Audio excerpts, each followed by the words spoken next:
Time for the 49ers Rush Podcast. We are now at number 18 on the 49ers roster countdown. We're getting close to the finish line here. Aaron Banks, golly, man. It's an untold story. You know, so many people assumed, myself included, I'll throw myself in this, that he was a plug-and-play starter at right guard last year. Everybody assumed, second-round pick, all those things. It never came to fruition, none at all. Single-digit snaps on the year. We saw nothing, which makes it very interesting. Now, Kyle Shanahan's come out and said he was ready to start halfway through last year, but they wanted to keep Laken at left guard, and they really thought that Banks should stay at left guard as well. He struggled on the right side. So what we're going to do today, we're going to jump into some film. I'm going to throw that up here in a second. We're going to hear from Trent Williams on the progress of Aaron Banks. We're going to go through his entire background as always, plus my draft write-up on him, because again, it's still very, very, there's nothing else to judge besides his college film. So we're going to jump into that height, weight, who he is off the field, all those different things. So as we go through that, let's throw some film up. Here we go. He's playing left guard. This is Notre Dame, obviously.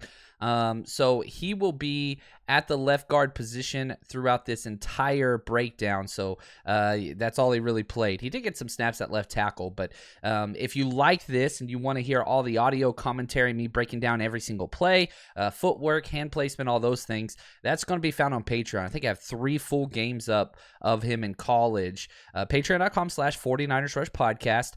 Big news coming for Patreon on Monday. Unprecedented the amount of content we're going to be giving this year. So if you haven't signed up yet, I'm just telling you guys, we'll be previewing all that on Monday. Now, Aaron Banks wears jersey number 65, which is fitting because he is 6'5".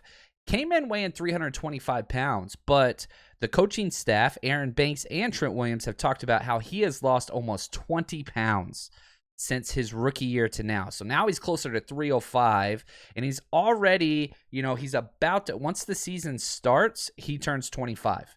So he's a little bit older.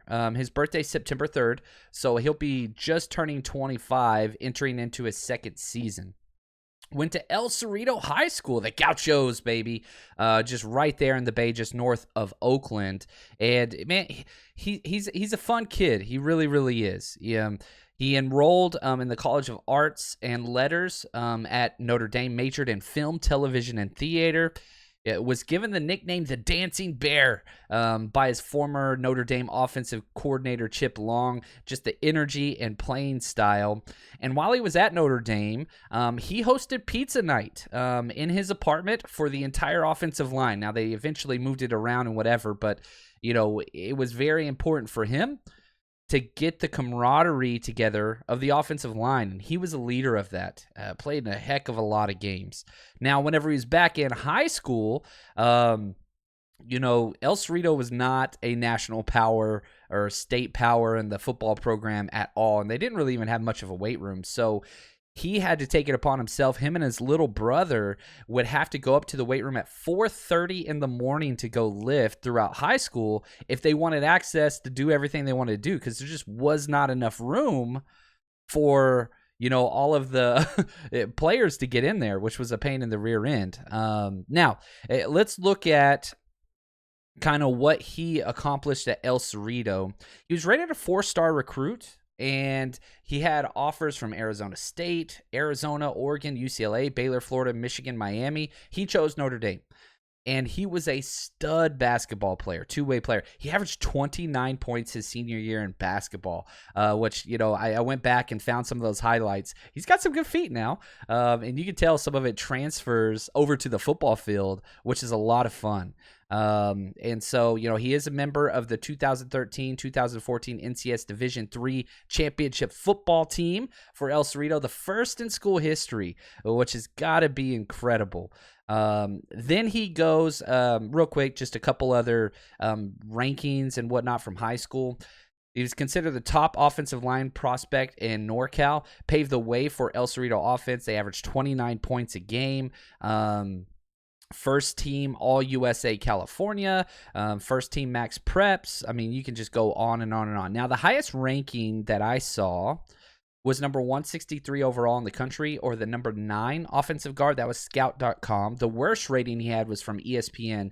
They had him as an offensive tackle, number 28 as an offensive tackle. He did take some snaps at left tackle for Notre Dame. And if you look at his metrics, which I'm getting a little bit out of sorts here, he has an athletic comp that is similar. One of the highest rating similarities is Anthony Davis out of Rutgers, who was with the 49ers, former first-round pick. So body style-wise, arm reach, all athleticism, just think Anthony Davis.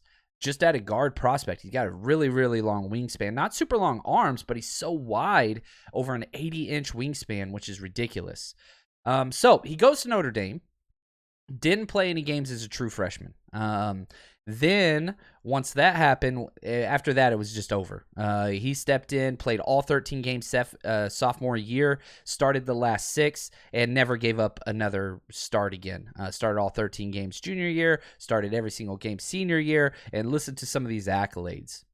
All-American first team from the AFCA, Associated Press first team, Walter Camp second team, Sporting News second team, ESPN All-American team, Reese's Senior Bowl invite. That's huge for Kyle Shanahan. He loves Senior Bowl players. All-ACC first team, Associated Press All-ACC, Jim Moore Award finalist, ACC Offensive Lineman of the Week versus Clemson, Outland Trophy watch list, preseason ACC team. I mean, he did it kind of all, and of course, what's the common theme of every player on this roster? An honor roll recipient. Very, very important that gets thrown in there because they all fit that. Now, if we look at his athletic profile, 6'5" and 3/8. He's tall for a guard, 86th percentile. 325 pounds. Now that's down to about 308, 81 percentile. 40-yard dash, 5'3", not a mover.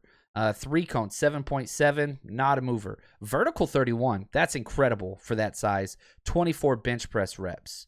And I think a big reason why the 49ers liked him so much is just how wide his shoulders and frame are. That was talked a lot by Shanahan and Lynch. And so they just had to slim him down to get him to where he was going to fit, because here's the thing. I'll be real honest. I didn't do a pre-draft write-up on him last year because I looked at his height and weight and said he's not a fit for this scheme. But the 49ers personnel department said, okay, he is a fit, just not yet. So we're going to draft him for what he's going to be, not what he is. And this was the mistake I made, along with other, content creators and people covering the team, thinking he was going to start right away. It just didn't work out. He had to change his entire body. Now, again, let's go to this. Let's listen to Trent on just the differences in his body from year 1 and year 2. This is Trent Williams. He's transformed himself, in a few months. And to me, that's indicative of a lot, not just a good diet and a good workout regimen, but it's mental toughness for a guy to be able to go in and change his whole body composition in, 90 days, so to speak. So Banks, his athleticism has always jumped off the board to be the size of a man that he is. But now, shedding 20 pounds, he definitely looks light on his feet, footwork looks 10 times better, his balance, his upper body lean, everything is in place now. And I think he's ready to take that big jump from year 1 to year 2. That doesn't get you excited.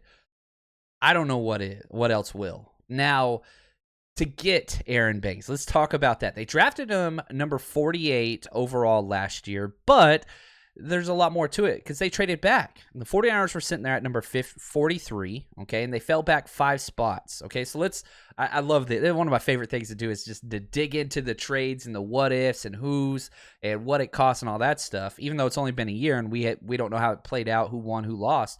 The trade was done with the Raiders. The 49ers gave up number 43 and number 230, a 7th-round pick, to get 2 picks back from the Raiders. They got number 48, so they fell back 5 spots, and got a 4th-rounder, number 121. Okay? So you give up a 2nd and a 7th to get a 2nd and 4th. Huge jump up. You jumped up over 109 picks from your 7th round to the 4th round. That was the idea. Well, what would the Raiders do with it? They took Trevon Moehrig, the safety, and Jimmy Morrissey. Don't know who that is. Okay, but whatever. I don't care about them. who'd the 49ers get? They got Aaron Banks. They traded back, and they took Aaron Banks whenever they were on the clock at 48. Then they traded that 4th rounder with another 4th rounder to move up and get Trey Sermon. That one, again, both those picks, Trey Sermon and Aaron Banks, basically redshirt years, right? What's the t-shirt that we made? If you look at the description of this video where our merch is, I got drafted by the 49ers and all I got was this red t-shirt. Like, that's true for these two players. So we're going to have to see. Now, here are the players. When the 49ers were at 43 and dropped down 5 spots, these are the players that went in the draft. 43, Trevin Moehrig. 44, cornerback, Kelvin Joseph. He was a character issue guy. He's a Cowboys. Yeah, that's who they are. Tackle, Walter Little. Tackle, Jackson Carman. Cornerback, Asante Samuel Jr. right before the 49ers pick. Now, if you look at the 2022 depth chart for the 49ers, corner is not an issue anymore. They have more depth there than almost any position. At the time, Asante Samuel would have been a huge pickup for last year's 2021 team. You take it for what it is. Now, I'd be remiss if I did not mention this at least once in this show. 15 picks after Aaron Banks was selected, Creed Humphrey went, who is already perhaps the best center in the NFL. But I digress. Anyway, now my draft write-up, after we drafted him, and I went back through all the film, here's what I came up with. Consistency. 2.5-year starter, very few negative plays. Not a highlight type guy. Doesn't maul people like Trent Williams and get all these pancakes. Not what it is. Just always gets the job done. Didn't miss a game. 31 consecutive starts. For the people that are always like, man, why do we have all these injured players? You cannot say that about Aaron Banks. Wide-bodied, big guard, chore to get around. Like, it's just, you could see defensive linemen literally get engulfed in his width, I guess is the right word. He's just huge. Athleticism better than you would expect. He took snaps at right guard, right tackle, left tackle. Feet are good, not great, which I think as Trent said in that clip, losing almost 20 pounds, that's going to help. Amazing at combo blocks and stunts. That's where he kind of excelled. Awareness was A+.